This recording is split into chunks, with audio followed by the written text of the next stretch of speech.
Okay, my name is Isaiah Zagar, and this is a project that I started 14 years ago when I bought the building next door to where I'm sitting now. I'm sitting in what's called the Magic Garden. The Magic Garden was a vacant lot. I bought the property next to it, 1020 South Street, in 1994.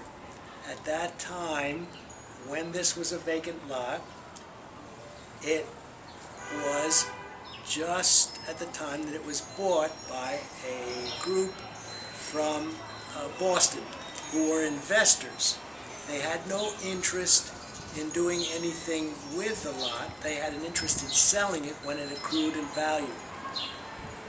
So I asked their person who was handling their property here if I could put a gate in the back and if I could seal off the front.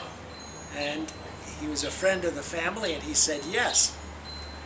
Little did he know what I was going to do, which was to seal it off in a way of making it into a sculptural piece of art.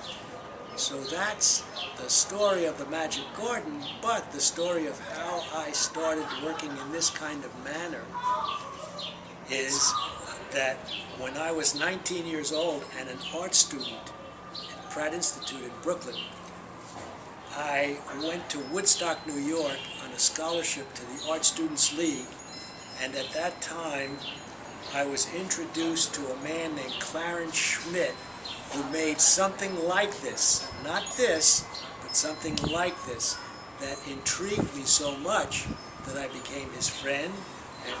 And later, when I had a building to work on, and that building is not this building, but in 1968, I rented a building on 402 South Street, and my wife opened the Eyes Gallery, a folk art gallery and boutique. And I made it into an art installation, like Clarence Schmidt. His was an art installation also, but it was on a huge scale, so that began my involvement with, not on canvas, not sculptural entities, but whole buildings.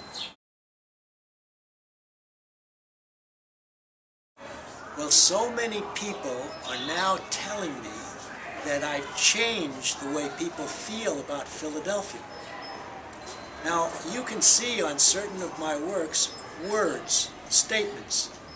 They're sometimes very simple names of people that I admire, but sometimes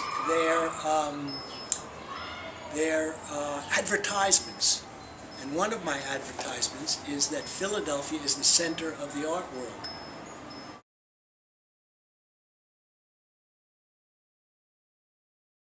Who or what inspired me? Well, first of all, my Bible. Oh no, not the Bible you think. The History of Art by E.H. Gombrich. That's my Bible. What E.H. Gombrich, the art historian, did was to inculcate in me that I also was an artist, because he said that there's no such thing as art. There are only artists, and it continually changes.